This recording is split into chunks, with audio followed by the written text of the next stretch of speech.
धारा 370 को बरकरार रखने के अपने फैसले के खिलाफ पुनर्विचार याचिका पर सुप्रीम कोर्ट आज सुनवाई करेगा। अदालत तय करेगी कि सुनवाई की जाए या नहीं की जाए, क्योंकि 11 दिसंबर 2023 को केंद्र के पक्ष में पहले ही फैसला सुनाया जा चुका था। आपको बता दें कि धारा 370 को लेकर केंद्र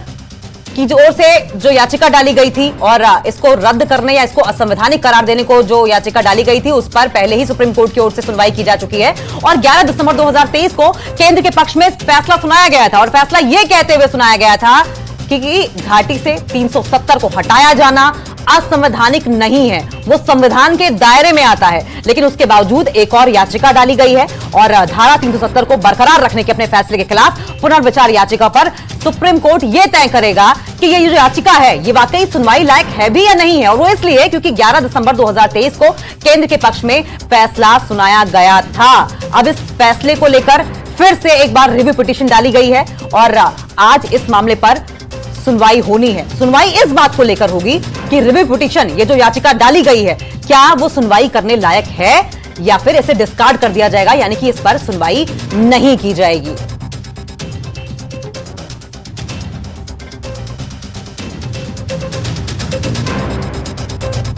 फिर हम लोग कर लेंगे हमारे सहयोगी सुशील शर्मा दिल्ली से लाइव जुड़ गए हमारे साथ। सुशील, सुप्रीम कोर्ट तो पहले ही ये चीज कह चुका है और केंद्र सरकार के पक्ष में फैसला सुना चुका है, ये कहते हुए कि 370 को हटाया जाना संविधान के दायरे में है, तो फिर दोबारा ये रिव्यू पिटीशन क्यों?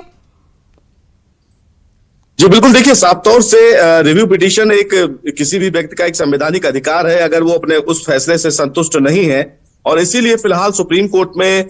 तमाम याचिकाकर्ताओं के द्वारा पुनर्विचार याचिका दाखिल की गई थी, जिसमें सीधे तौर पर यह कहा गया था कि वो सुप्रीम कोर्ट के फैसले से संतुष्ट नहीं है, लिहाजा वो चाहते हैं कि दोबारा सुप्रीम कोर्ट उस पूरे फैसले पर विचार करे। आज 1:40 पर चीफ जस्टिस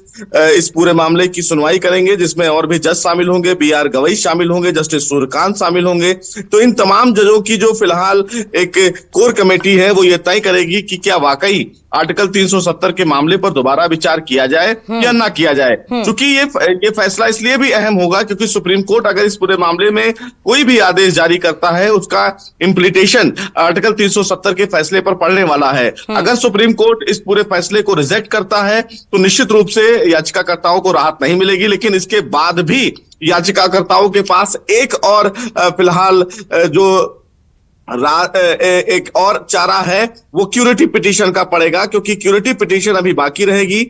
यानी कि अगर किसी भी फैसले की बात करें, सुप्रीम कोर्ट के फैसले से अगर वो संतुष्ट नहीं होते हैं तो उसके 2 चरण होते हैं, जिसमें पहला चरण रिव्यू पिटीशन होती है। अगर रिव्यू पिटीशन से भी उनको राहत नहीं मिलती है तो वो क्यूरेटिव पिटीशन दाखिल करते हैं। और ऐसे में अब अभी फिलहाल ये पहला चरण है, तो देखना बेहद अहम होगा जब 1:40 पर चीफ जस्टिस की बेंच इस पूरे मामले पर आपस में जजों के साथ बैठकर ये बात करेंगे कि क्या वाकई फैसले पर दोबारा विचार करने की आवश्यकता है या नहीं। अगर इस पूरे मामले में कोई विचार नहीं बनता है तो निश्चित रूप से याचिकाकर्ताओं को राहत है। अगर सुप्रीम कोर्ट के कोई भी जज ये कहते हैं कि दोबारा इस पूरे मामले पर विचार करने की आवश्यकता है तो दोबारा आर्टिकल 370 के फैसले पर विचार किया जाएगा। आज की सुनवाई बेहद अहम होगी जम्मू कश्मीर के लिए, क्योंकि आर्टिकल 370 को लेकर कई राजनीतिक पार्टियां सुप्रीम कोर्ट पहुंची थी और उन्हें राहत नहीं मिली थी, और जम्मू कश्मीर में निश्चित रूप से चुनाव होने वाला है। ऐसे में आर्टिकल 370 का ये जो फिलहाल पूरा विवाद है एक बार फिर से सुर्खियों में है, तो अब देखना बेहद अहम होगा कि देश की सबसे बड़ी अदालत। सुशील, पॉलिटिकल माइलेज भी इस मुद्दे को लेकर पार्टियां उठाने की कोशिश कर रही हैं, लेकिन सुशील एक बात और समझाइए हमें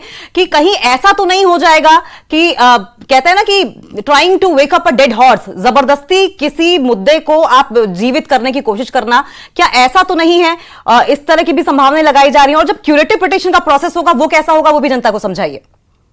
जी देखिए, सबसे पहले ये समझने की बात है कि जिस तरह सुप्रीम कोर्ट के 5 जजों के द्वारा जो संवैधानिक पीठ इस पूरे मामले पर सुनवाई कर रही थी, उस सुनवाई के दौरान तमाम तथ्यों को सुना गया, सरकार को सुना गया, तमाम याचिकाकर्ताओं को सुना गया, राजनीतिक पार्टियों को सुना गया। उसके बाद सरकार की तरफ से जो दलीलें दी गई उस पर विचार किया गया। 5 जजों की तरफ से इस पूरे मामले में विस्तृत सुनवाई चली और मैराथन सुनवाई चली, जिसमें आपको याद होगा कि सुप्रीम कोर्ट ने तमाम मामलों को साइड में रख के लगातार मामलों की सुनवाई एक साथ की थी। तो निश्चित रूप से इस पूरे मामले में अब ये देखने वाली बात होगी कि जब सुप्रीम कोर्ट ने आर्टिकल 370 के मामले में पहले ही विस्तृत सुनवाई करके अपना अहम फैसला दे दिया है, तो ऐसे में बहुत कम ही परंपरा सुप्रीम कोर्ट में देखने को मिली है जिसमें सुप्रीम कोर्ट अपने पुराने फैसले को पलटता है, वो भी संविधान पीठ के फैसले को। तो ऐसे में उम्मीद बहुत कम है कि आर्टिकल 370 के मामले में सुप्रीम कोर्ट अपने फैसले को पलटे। लेकिन जैसा अभी आपने कहा कि पॉलिटिकल माइलेज लेने की और इस मुद्दे को जिंदा रखने की कोशिश राजनीतिक पार्टियों के द्वारा की जाती है, तो इसमें कोई दो राय नहीं है कि जम्मू कश्मीर में आने वाले दिनों में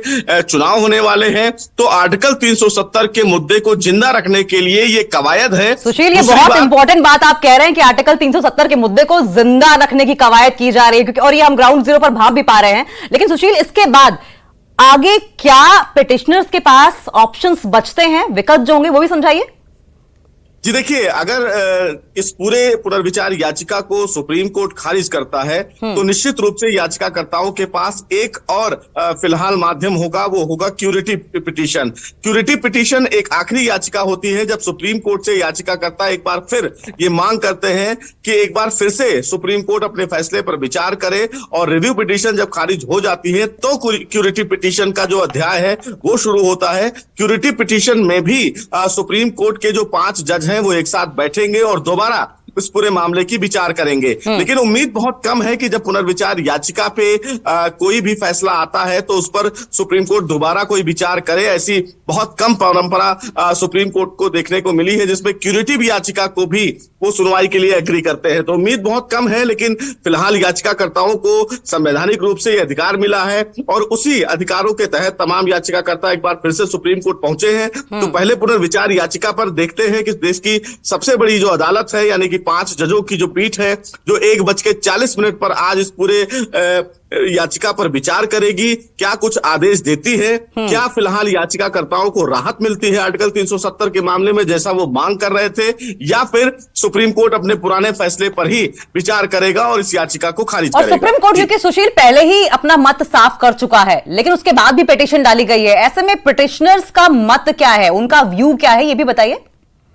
जी देखिए, पिटिशनर का तो सीधे तौर पर मत यही है कि वो सुप्रीम कोर्ट के इस फैसले से संतुष्ट नहीं है और इसीलिए उन्होंने पुनर्विचार याचिका सुप्रीम कोर्ट में दाखिल की है। उनको फिलहाल ये उम्मीद है कि चूंकि ये संवैधानिक कोर्ट है तो वो कह रहे हैं कि वो आखिरी तक लड़ाई लड़ते रहेंगे, जो भी उन्हें संवैधानिक रूप से अधिकार मिले हुए हैं और उन अधिकारों का पूरा वहन करेंगे। लेकिन इसके पीछे की मंशा और है, चूंकि आर्टिकल 370 एक ज्वलंत मुद्दा है जम्मू कश्मीर के आवाम में और कहीं ना कहीं इस पूरे मामले में चुनाव को लेकर आगे बढ़ने को लेकर, तो कुछ राजनीतिक पार्टियां ये जरूर अपना राजनीतिक रास्ता साधने के लिए आर्टिकल 370 के मुद्दे को लेकर सुप्रीम कोर्ट पहुंची हैं। चूंकि मामला देश की सबसे बड़ी अदालत को करना है, लेकिन इसके सियासी मायने बहुत होंगे और इसीलिए फिलहाल ये याचिका सुप्रीम कोर्ट में दाखिल की गई है। ऐसे में ये देखना बेहद अहम होगा कि देश की जो सबसे बड़ी अदालत है वो क्या कुछ फैसला देती है। लेकिन सुप्रीम कोर्ट ने